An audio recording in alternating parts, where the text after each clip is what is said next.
if you think about just like any number of feelings, experiences that you've had where you felt like you were really living and kind of transcending the day to day and really feeling in the moment, I think at the heart of all of that is connection with other people or empathy, like with the human experience. And there's so many different ways to find that. And I think that oftentimes we are so caught up in sort of just doing all the things on our to do list that we forget to seek out those moments of transcendence. Hello, and welcome to my channel.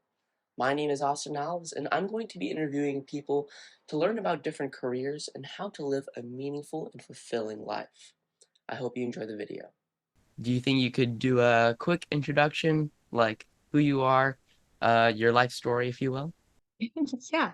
My name is Victoria Hewlett, and I am a teacher, a high school and middle school teacher, and I teach in the same place where I grew up, which is Cerritos. And so I think I share a lot of the same, um, I guess, inner conflicts about success as you probably do, since we grew up in same or similar communities.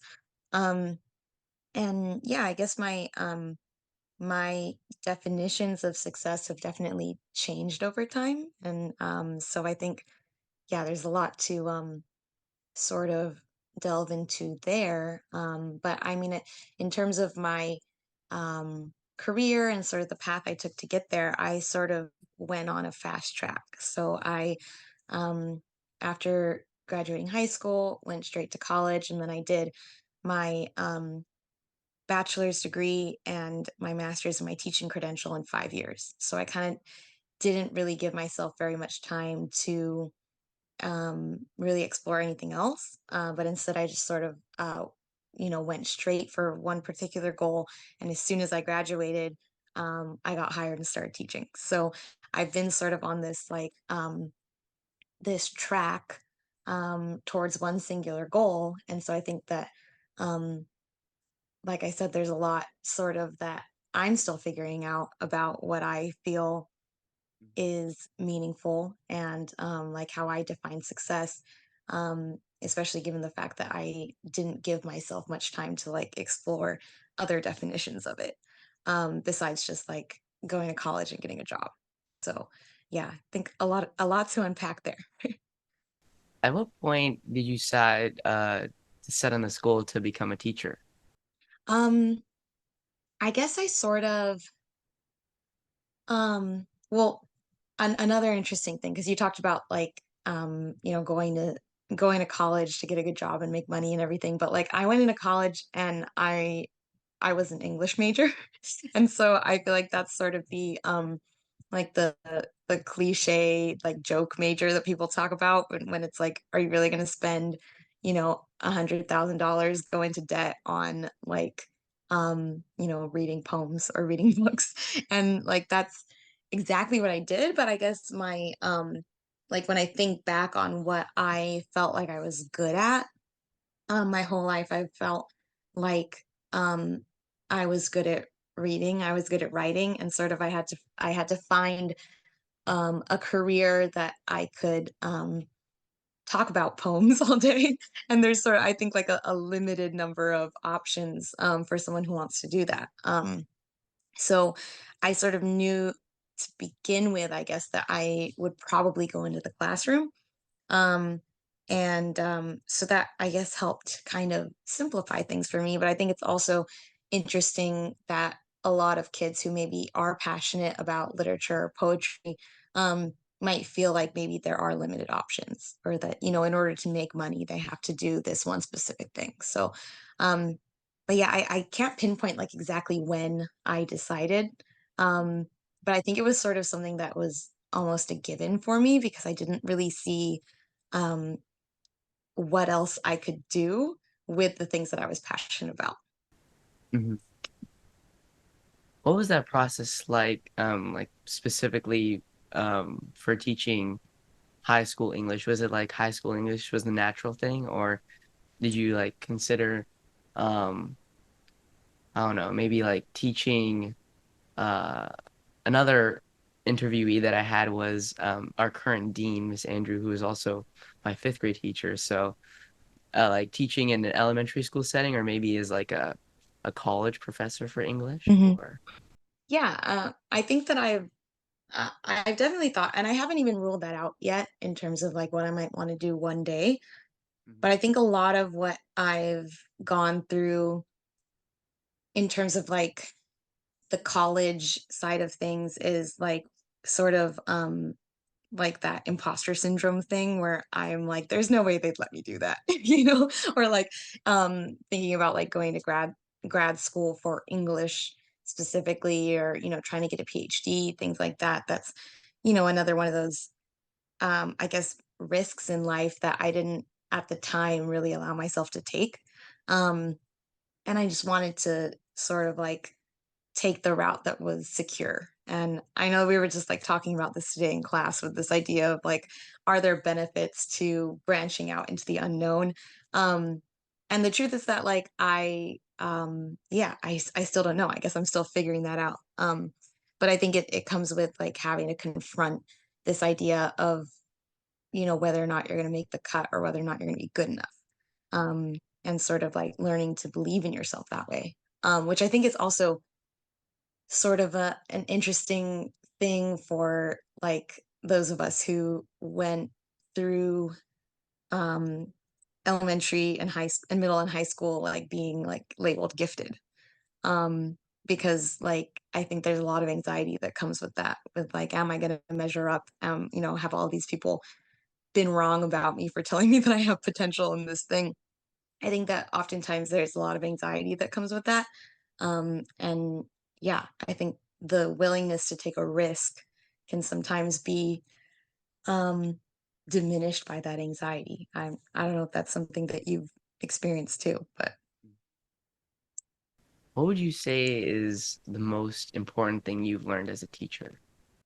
ooh, as a teacher, um, I think probably that like I think that, and this is going to sound so cliche, but I think it's that like you have to keep learning your whole life, your whole career, even if your job title is teacher. I feel like I've learned a bunch of things now, um, because I've decided that I want to teach them. And then just being in like a place like Whitney, where a lot of times there's students who have these like super niche interests and they know more about it than you do.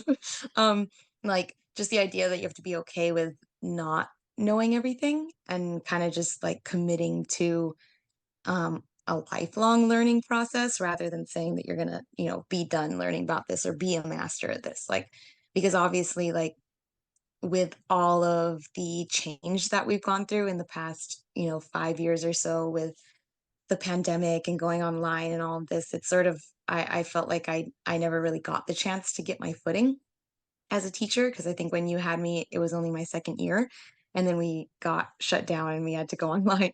And so I've sort of had to be okay with not knowing and be okay with, accepting that if something doesn't go well, that it's not the end of the world.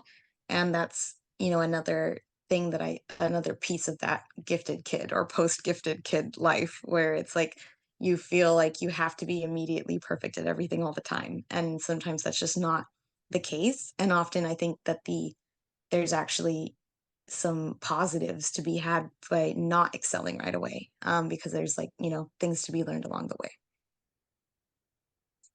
Have you do you have any like plans in mind? Do you intend to be like a teacher for the foreseeable future, or any like career changes or anything like that? Yeah, well, that's a scary thing, I think, because like I said, like going I started teaching, I think, when I was still either 21 or had just turned, no, I think I was still 21. And I mean, like Miss Hall, she just retired a couple years ago, and she kind of did that too. She started at Whitney when she was in her early 20s, and she worked there for all the way until retirement. And so I feel like it's on it's one of those things that's on the table. And on one hand, it's really comforting to know that like you could, do this for the rest of your life. But then on the other hand, that's also really scary, right? Because it's like, well, do I want to, or how am I going to do this without allowing myself to feel stagnant? Because that's um like I want to always feel like I'm growing. I want to always feel like I'm moving towards something. Um and so I guess that's something that I'm going to have to confront is like, am I going to be content um doing the same thing for the rest of my working years, or is there something, another direction I'm going to want to go in, and then am I going to have the courage to take that step, right? So I think, yeah, it's going to come down to, I think, a lot of courage and, um, just, I guess, deciding whether or not I can sort of like, keep that itch to keep like moving up to something else in check. But yeah, it's definitely something to think about. If you do like decide to take a step and try out something else, is there any like, I don't know, passions or hobbies that you're leaning towards as of now? Yeah. Yeah, I always think that I could have been a graphic designer, and it's something that I really like to do like recreationally. But I never really like took the time to get any kind of formal training in it. Like I still like my understanding of Photoshop is very minimal, very like self-taught. Um but I always think that in a different life, I would be doing something a little bit more creative. Um, and but again, there's that like fear of fear of jumping, fear of failure kind of piece where when you go into something creative like that, there's all of these pressures from society to make money and make sure that whatever you're doing is going to, result in a salary and result in financial success. And I think a lot of times that stifles creativity or, makes people feel like they want to take the option that's a little more safe. So, This is a little bit of a shift, but like, what comes to mind when you think of like success or somebody who's living a successful life? yeah, I feel like that's definitely, I feel like it's twofold. And I feel like it's so difficult today to gauge that in like a time of social media because I think everyone seems like a success. Um, when you're looking at like the highlight reel of their life. Um, and I think that it takes so many different forms. And I think I'm sort of learning that now. Whereas I might not have known that before. Um, and I guess like thinking on my upbringing, like my parents, like my mom, she's a stay-at-home mom, and my dad works like a million different jobs, kind of like self-employed, and he's into broadcasting, but he does voiceovers, and he also does like, sports announcing, all kinds of different like more freelance things. And so I've seen sort of like I think both of my parents are workaholics, but just in a different way. And or like in a different like realm of life. Um, and so I've seen like these multiple definitions of success and what a successful and meaningful life looks like. But then I think that's always been up against my perception of success that was kind of um came out of like going to school in this community because like my parents never really pushed me to like do AP or like SAT prep or anything like that. But I always felt, like I saw my friends doing it and everyone, applying to a million colleges and all of that. And so I always felt on one hand like I should be doing that. And then on the other hand, I had these two role models in my life and my parents who my dad I wouldn't say like has a traditional career and then my mom stays at home. So those two different definitions have always been kind of like at war with one another. And so I when I think about like the really successful people that I know, I feel like oftentimes I do think of them as like the people who went to really good colleges and got really high paying jobs. um but then I also have to kind of like check myself and think about all of the people I know who maybe um like went to community or went to a state school, or who like didn't go at all, and yet they're still like obviously fulfilled and obviously finding meaning and obviously just on a different path. Um, so I feel like I'm still maybe working out those two things for myself. Because yeah, I mean, I'm at the age now where I have friends who have kids and like they're finding fulfillment in being parents, right? And that's like something that's always gone like way over my head. I'm like, no, I want to go to college. I want to get, get a job right away. And it's never really crossed my mind that there are like these different definitions and different ways to find meaning. Um, and so if I were to go back and kind of talk to myself about that as like a 16-year-old or something, go back in time and talk to my old self, I think I would remind myself that, it does look different for everybody. And sometimes the examples of that are like right in front of you, like they were with me and my parents. Um, and it's about sort of finding a balance between those different pressures in your life. Mhm. I think that's one thing that I've noticed in interviewing different people is exactly what you said, that people find fulfillment in different ways. Um, but one common theme that I think keeps on coming up is that um, gratitude, appreciation, and sort of a service for others is one. Uh, I think the thing that a string that ties together Mm. all of these people that I've talked to have who say they have really fulfilled lives themselves, but that looks in terms of how they got there very Mhm. differently, right? From Yeah, person to person. yeah, It's just very interesting. yeah, for sure. I think ultimately, like, human beings were meant to connect with one another. And I think that at the end of the day, if you're connecting with people, you're probably going to be happy. And so, and again, even that comes in different ways. I think, like, if you think about the feeling, or just like any number of feelings, like experiences that you've had where like you felt like you were really living and like kind of transcending the day to day and like really feeling in the moment. I think at the heart of all of that is connection, and like connection with other people, or connection or empathy like with the human experience.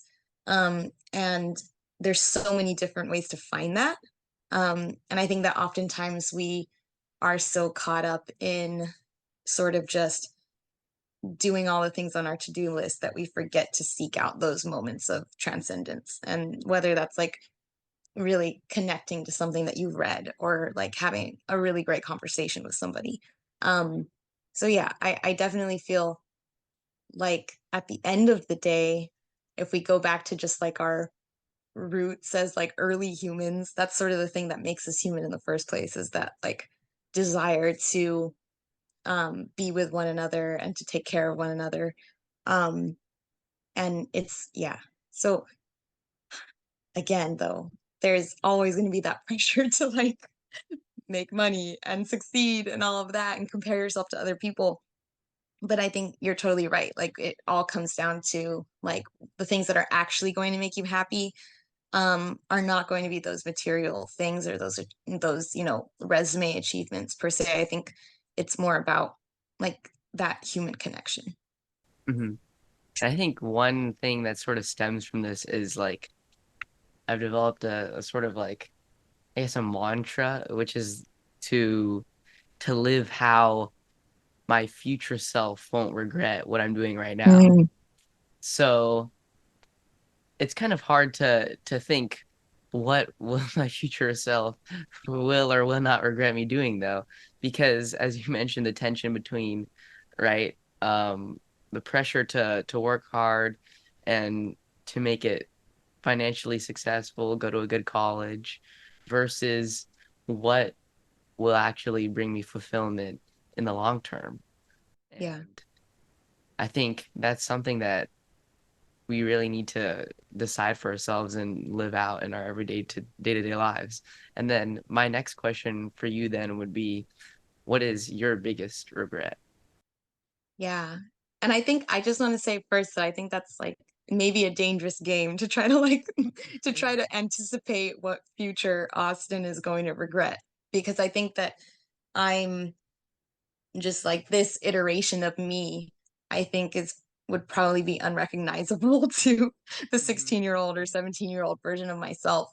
Um, and I feel like that's how it should be, right? Because mhm, you should be mhm, evolving and growing. And so it's hard to look back on things and say that I regret something, because I almost feel like um, you can't really hold a child accountable for, making the decisions that you would have made now.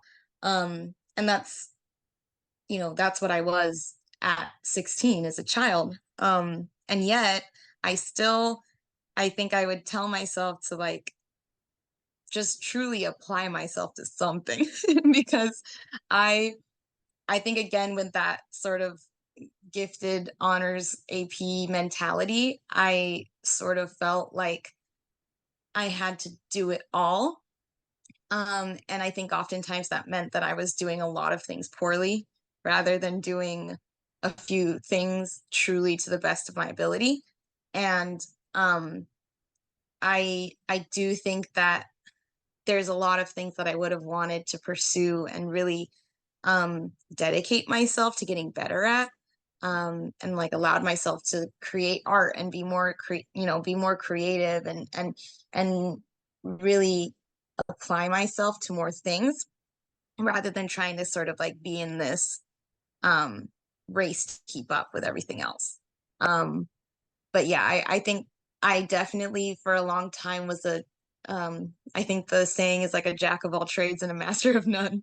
Because I was doing so many things trying to keep up and feel like I was doing enough. And yet the things that I really wanted to do, um like you know, pleasure reading and like creative writing and making art, like those things for me kind of ended up taking a back seat. Whereas I feel like they really could have propelled me towards um, something bigger in my life that maybe I sort of missed out on because I was busy, trying to keep up. mhm. I think I noticed this is also like one common thing you mentioned how, it's kind of hard to say, oh, I should have done this in the past because even for all the other people that I've asked, they've said most of them, if not all, when I asked them if they have any regrets, they said, no, not really, because um you can't you're a constantly changing Mhm. person. And if you look back and you see that at one point you did something or you were doing things, all these things along during your life, and as long as that's what you wanted to do, that's what you enjoyed in the moment, then even if it's not something that aligns with like what you want like 20 years in the future, like you're not going to be able to tell because you're a different person entirely Mhm. in the future. So just appreciating that you did what you wanted at that time, I think Yeah. that's something that um is gonna be good for you in the long run, I guess. Just being intentional and choosing at the present moment to do what you want to do. Yeah. Yeah, I think that that's something that at least a lot of the people in our community, I think, are sort of robbing themselves of by taking on so much. Mhm, Because if you genuinely are super passionate about something, then that's great. But I think if it's something that you're sort of forcing yourself into because you feel like it's expected of you, but you're not really feeling joy while doing it, then I think it's important to like reevaluate what that thing means to you, right? Because these years of your life go by so quickly. Um, and so I feel like it's important, yeah, to spend them in a way that is making like present you happy and like bringing present you joy. mhm. Yeah. Okay, so this brings me to my final question, which I Hmm. ask in every uh, interview, which is if you had to sum up into one single word, this is a tough one, but what would be the single most important thing to you in life? It could be like a person, an object, like a value. Um, I think we can circle back and say connection because I think that um at the end of the day, if connecting with people, um that's I think what's going to make you happy. And I feel like it's a zoomed out enough word where it can encompass like all the different things that are important to me. Um yeah, I guess I want to feel like I'm connecting, like I'm empathizing with the world around me, like I'm making and honoring connections with the people that I love. Um and that also that I'm like connecting to people um on a more universal level, like through literature and through poetry and by the feelings that that gives me or the feeling that consuming art gives me to connect to something that maybe goes beyond our reptile brain and is more of like a human experience, that experience of like wanting more and asking questions. I feel like I want to connect to that. um so yeah, I'd say connection. All right. Well, thank you so much. That about concludes the interview.